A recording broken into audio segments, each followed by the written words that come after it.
everybody, Jewel back with another super cool astrology video. I'm going to talk about composite Venus inconjunct to Saturn. So composite charts are midpoint charts. It's where you find the midpoints of all the planets between the two of you and it creates one chart.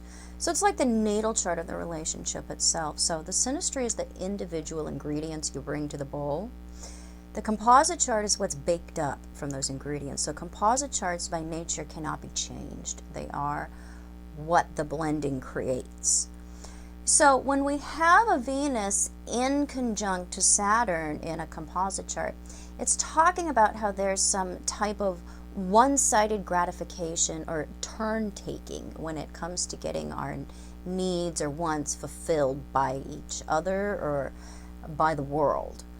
So there's this way that your likes and your values, your pleasures and superficial enjoyments are different enough where we have to indulge each other in order to have our personal enjoyments. We don't share a lot of Venus stuff.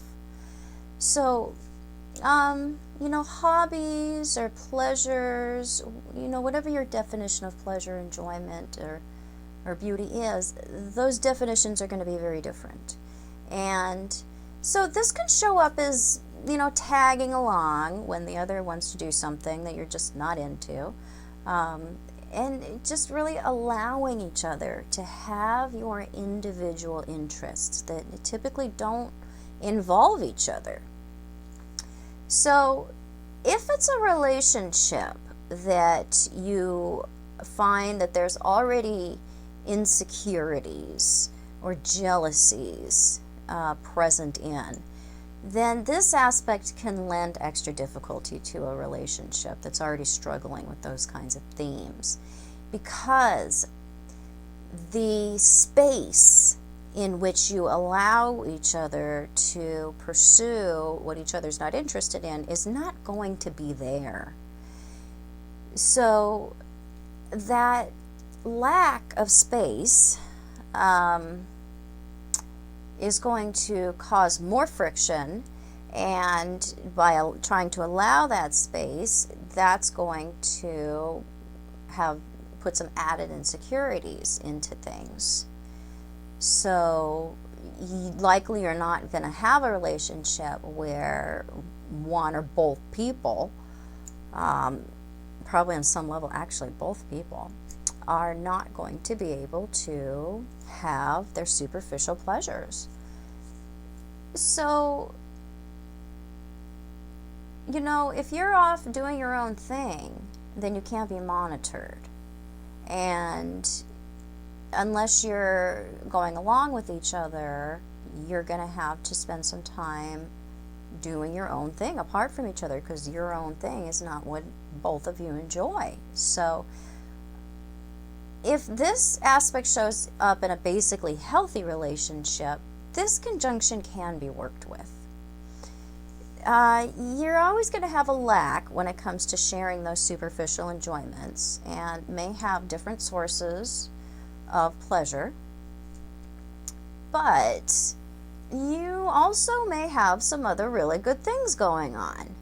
You may have a lot of good stuff going on at the moon level. You may share a great deal when it comes to Saturn or Venus. Otherwise, you could have really good aspects shooting off to Saturn or Venus, and I can show that that's the positive outlet for the difficulties that we can see arise between Saturn and Venus there. So, if you find this in your composite chart, don't be surprised if that only one of you is valuing something that you're both mutually working towards. That's an expression of needing to indulge each other in something that you may not necessarily find worthy or worthwhile. So compromise and patience really needs to occur, because both of you need to participate in the sacrifice of some of your own time or resources or ideas of, what fun or, Venus is for you, we have to go along with the other one, or else it is going to create some resentment. We can't have just one person sacrificing and going along and doing all the indulging, because that's not going to work. That's really going to create some anger. So you have to allow each other to do and spend money on what you may find stupid or inconsequential. You need to participate in each other's stupid activities as well, because if you do not try to show up and at least cheer each other on when it comes to what you individually enjoy, this aspect can show a progressive growing apart, because your interests don't have much in common on this level. Now, we could have otherwise wonderful things going on in a composite chart, and this will be one component to the relationship, or this can be a major component. It depends on the entirety of the relationship. So, we need to determine that our partner is our interest when we have this inconjunction. Engage with them. Show up for them in the rain at yet another marathon, or trudge through the mud and manure to yet another horse event, or go hang out at the smelly, smoky bowling alley for 2 hours while they have another tournament. This is what helps to create the bond when we have this inconjunction. We can find a lot of pleasure in experiencing our mate's pleasure, in seeing our mate succeed, in seeing our mate enjoy themselves. This can be something that can go a long way when it comes to, maybe getting something out of going along with them.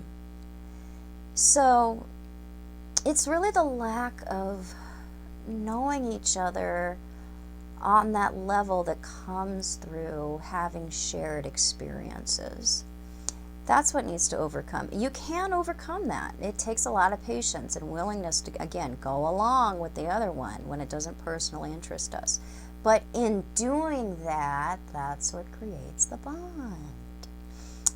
We're like, I know that you just hate beading competitions, but I am so glad that you were able to come, and look, I made this beaded vest for you. Isn't this wonderful? And, he's like, yeah, and I'll wear it to the office tomorrow. And it was so good to see you win that championship. I had no idea you were such a nimble beader, and you've shared something.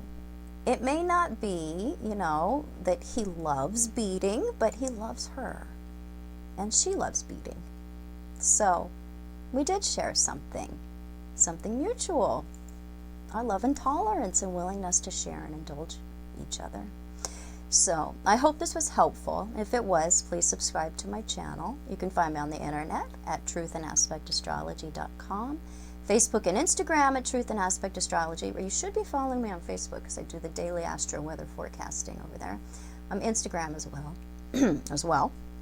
And yes, I do private consultation, mainly a relationship and intimacy astrologer, but I interpret all types of charts. And please find me over on Patreon and support me over there, because as I get more busy, it's harder for me to appear with doing more videos. So if I get more support over there, then I can do more over here, and everybody wins. And I'll be back super soon with more super cool videos.